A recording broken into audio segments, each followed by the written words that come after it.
Hello guys, इस YouTube channel में मैं प्रीति आपका हार्दिक स्वागत करती हूँ। तो कैसे आप सभी? जिंदगी संवारने के लिए जिंदगी पड़ी है, पहले उन लम्बों को संभालो जिन पर जिंदगी खड़ी है। दोस्तों आज हम पढ़ेंगे हरियाणा जीके। और दोस्तों हरियाणा जीके के अंदर आज हम मोस्ट इंपोर्टेंट टॉपिक के बारे में चर्चा करेंगे, वो है हरियाणा का प्राचीन इतिहास। ठीक है, क्या है हरियाणा का प्राचीन इतिहास? हरियाणा का प्राचीन इतिहास, भाई जो हरियाणा का प्राचीन इतिहास है उसको 3 भागों में बांटा गया है। कौन कौन से में?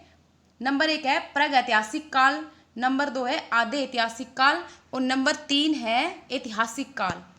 इन 3 कालों में बांटा गया है भाई हरियाणा के प्राचीन इतिहास को। जो हरियाणा का प्राचीन इतिहास है वह 3 कालों के ऊपर आधारित है। ठीक है, ये जो 3 काल है यह हरियाणा के प्राचीन इतिहास के बारे में हमें महत्वपूर्ण जानकारी प्रदान करवाते हैं। ठीक है, जो प्रागैतिहासिक काल है उसको देखते हैं। भी प्रागैतिहासिक काल क्या था?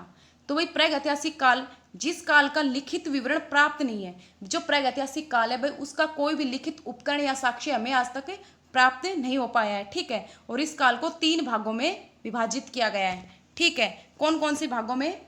पुरापाषाण काल, नवपाषाण काल और ताम्रपाषाण काल। इन 3 भागों में इसको विभाजित किया गया। किसको? प्रागैतिहासिक काल को। वैसे इसके लिखित विवरण हमें प्राप्त नहीं हुए हैं। ठीक है, पुरापाषाण काल, पुरा का मतलब हो गया प्राचीन और पाषाण का मतलब पत्थर। भाई उस टाइम के जो मानव थे वह पत्थर से अपने औजार और उपकरण बनाते थे। ठीक है, इस काल के पाषाण उपकरण हमें हरियाणा के पिंजौर, धामली, सुतकेड़ी, फिरोजपुर झिरका, चंडीगढ़, कोटला और सोहन घाटी से प्राप्त हुए हैं। ठीक है भाई, जो पुरापाषाण काल के साक्ष्य थे, उपकरण वगैरह थे, वो हमें कहाँ से मिले? हरियाणा में पिंजौर, धामली, सुतकेड़ी, फिरोजपुर झिरका, चंडीगढ़, कोटला, सोहन घाटी। ठीक है, इन सब से हमें साक्ष्य मिले हैं। ये प्राचीन जो पुरापाषाण काल है उसके बारे में जानकारी प्राप्त करवाते हैं। ठीक है, इसके बाद है नेक्स्ट है नवपाषाण काल। भाई नवपाषाण काल क्या है कि इस काल के अंदर जो मानव थे ना वो अपने उपकरण वगैरह थे वे नई तरीके से बनाने लगे थे। ठीक है, कुछ और भी सुधार किया था उन्होंने उपकरण बनाने में। ठीक है, इस काल के जो साक्ष्य है वे हमें हिसार जिले की सीसवाल सभ्यता से प्राप्त हुए हैं। जो सीसवाल सभ्यता है वो भाई हिसार जिले के अंदर है। ठीक है, वहां से हमें नवपाषाण काल के साक्ष्य प्राप्त हुए हैं। ठीक है, इसके बाद है ताम्रपाषाण काल।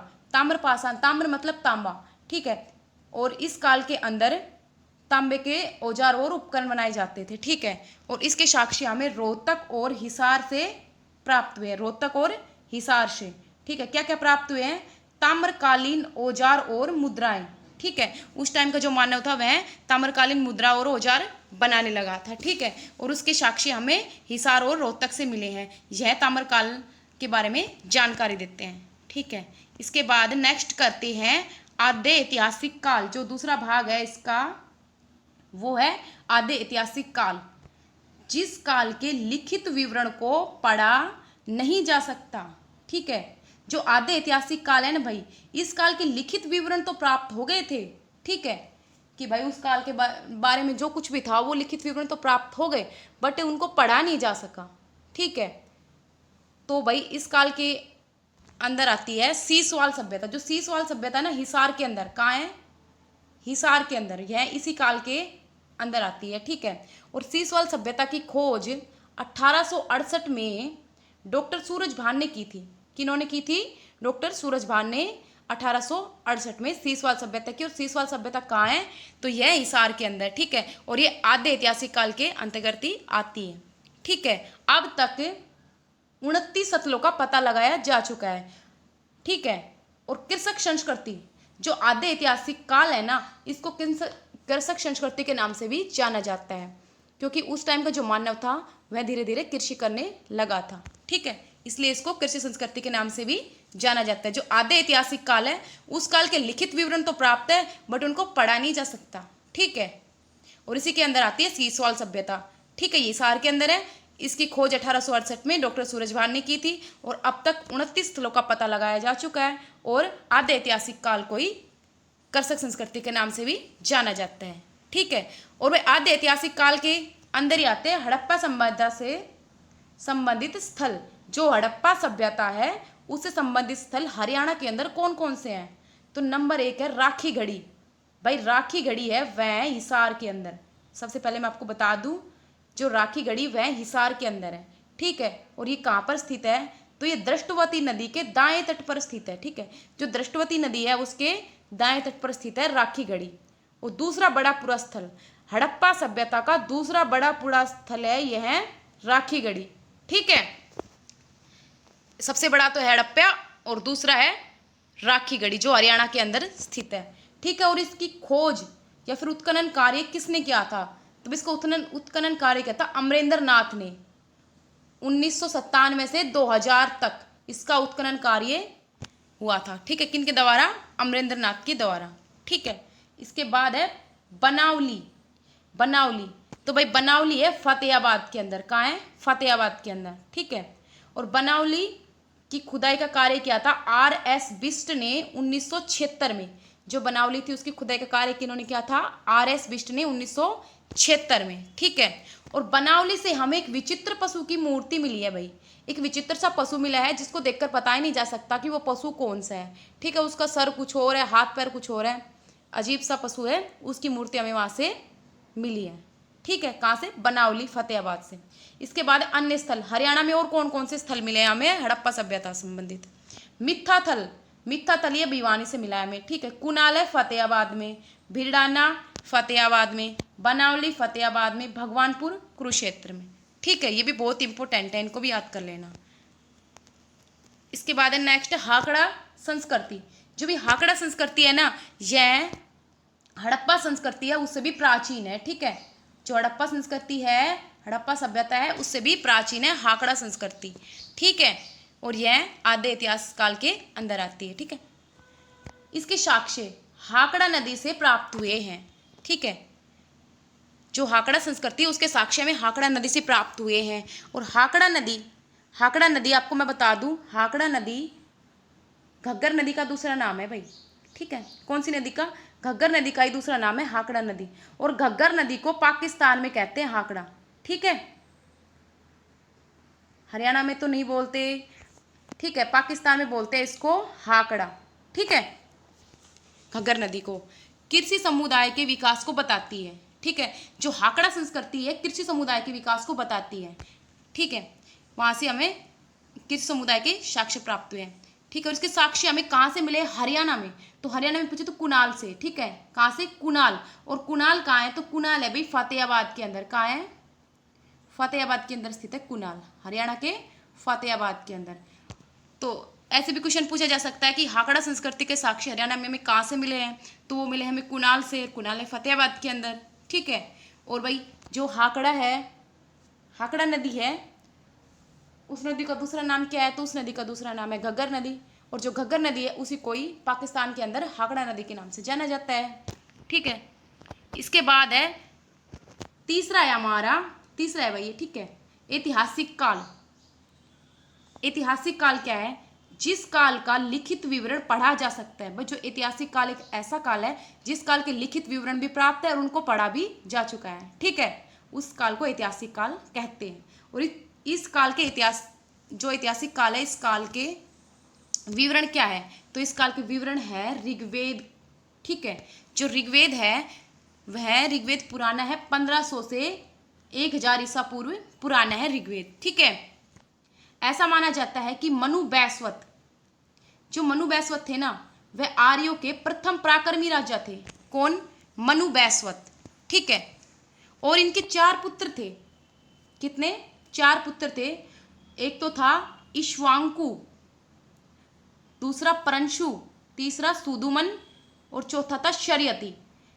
मनु बैसवत राजा आर्यों के पराक्रमी राजा थे और उनके 4 पुत्र थे, इक्ष्वाकु, परंशु, सुदुमन व शर्यति, ठीक है। सुदुमन और शर्यति का संबंध हरियाणा से था। जो पुत्र थे ना राजा के 2 राजकुमार, सुदुमन और शर्यति, उनका संबंध हरियाणा से था भाई, ठीक है।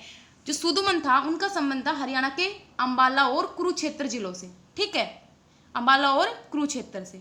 और जो राजकुमार शर्यति थे उनका संबंध राजस्थान की सीमा से लगने वाले हरियाणा के जिले और महेंद्रगढ़ से था, ठीक है। और जो राजा शर्यति थे उन्होंने नारनौल को भाई अपनी राजधानी बनाया था। क्या बनाया था, राजधानी बनाया था नारनौल को, ठीक है। नारनौल को अपनी राजधानी बनाया था? किन्होंने? राजा शर्यती ने। ठीक है, इसके बाद इससे रिलेटेड कुछ क्वेश्चन कर लेते हैं, ठीक है, ताकि हमें ढंग से याद हो जाएगा, अभी कभी हमारा रिवाइज भी हो जाएगा। तो दोस्तों, अगर आपको मेरी वीडियो पसंद आ रही है तो इसको लाइक व शेयर जरूर करें। हरियाणा के इतिहास को कितने भागों में बांटा गया है? तो भाई हरियाणा के इतिहास को 3 भागों में बांटा गया है। भाई कौन कौन से 3 भागों में बांटा गया है? कौन कौन से 3 भाग? तो एक है प्रागैतिहासिक काल, दूसरा आद्य ऐतिहासिक काल और तीसरा है ऐतिहासिक काल। इन 3 भागों में हरियाणा के प्राचीन इतिहास को बांटा गया है। नेक्स्ट क्वेश्चन है, किस काल के लिखित विवरण प्राप्त नहीं है? तो जो भाई प्रागैतिहासिक काल है उस काल के लिखित विवरण हमें प्राप्त नहीं हुए हैं। और जो प्रागैतिहासिक काल है उसको भी 3 भागों में बांटा गया है। कौन कौन से 3 भाग? पुरापाषाण काल, नवपाषाण काल, ताम्रपाषाण काल। इन 3 कालों में इन्हें बांटा गया है। किसको? प्रागैतिहासिक काल को। नेक्स्ट क्वेश्चन है, प्रागैतिहासिक काल को कितने भागों में बांटा है? ये आ गया 3 भागों में। ठीक है, इसके बाद है सीसवाल सभ्यता कहाँ पर स्थित है? तो भाई सीसवाल सभ्यता हिसार के अंदर स्थित है। कहाँ पे स्थित है सीसवाल सभ्यता? हिसार के अंदर। और इसकी खोज 1868 में डॉक्टर सूरजभान ने की थी। ठीक है, डॉक्टर सूरजभान के द्वारा की गई थी। ठीक है, इसकी खोज। इसके बाद नेक्स्ट क्वेश्चन हमारा, घग्गर नदी को पाकिस्तान में किस नाम से जाना जाता है? तो घग्गर नदी को जाना जाता है पाकिस्तान में हाकड़ा नदी के नाम से। ठीक है, और हाकड़ा संस्कृति के साक्ष्य भी हमें हाकड़ा नदी से ही प्राप्त हुए हैं। ठीक है, जो कृषि समुदाय के बारे में बताती है। और उसके साक्ष्य हरियाणा में हमें कुणाल से प्राप्त हुए हैं, फतेहाबाद के अंदर है कुणाल। ठीक है, इसके बाद है, जिस काल के लिखित विवरण को पढ़ा जा सकता है उस काल को क्या काल कहते हैं? तो उस काल को कहते हैं ऐतिहासिक काल। भाई ऐतिहासिक काल एक ऐसा काल है जिस काल के लिखित विवरण भी प्राप्त है और उनको पढ़ा भी जा चुका है। ठीक है, और जो ऐतिहासिक काल है उस काल के भी लिखित विवरण है ऋग्वेद। ठीक है, और ऋग्वेद कितना पुराना है? तो ऋग्वेद है 1500 से 1000 ईसा पूर्व पुराना। ठीक है, इसके बाद है, राखी गढ़ी कहाँ पर स्थित है? तो राखी गढ़ी है हिसार के अंदर स्थित। ठीक है, ऋग्वेद कितना पुराना है? तो वह 1500 से 1000 ईसा पूर्व पुराना है। ठीक है, मनु बैसवत के कितने पुत्र थे? तो भाई सबसे पहले करते हैं, मनु बैसवत कौन थे? अभी हमने अपनी पढ़ा था कि मनु बैसवत आर्यों के पराक्रमी राजा थे। ठीक है, उनके 4 पुत्र थे भाई। ठीक है, कितने पुत्र थे? 4 पुत्र थे। कौन कौन से? इक्ष्वाकु, परंशु, शुदुमन व शर्यती। जो शर्यती और शुदुमन थे उनका संबंध हरियाणा से था। ठीक है, जो शर्यती था उनका संबंध महेंद्रगढ़ से था और नारनल को उन्होंने अपनी राजधानी बनाया था। और जो शुदुमन थे उनका संबंध अंबाला और कुरुक्षेत्र से था। ठीक है, तो आज के दोस्तों में इतना ही। मिलते हैं अगली वीडियो में। मैं आशा करती हूँ दोस्तों आपको मेरी वीडियो पसंद आई होगी। Thank you.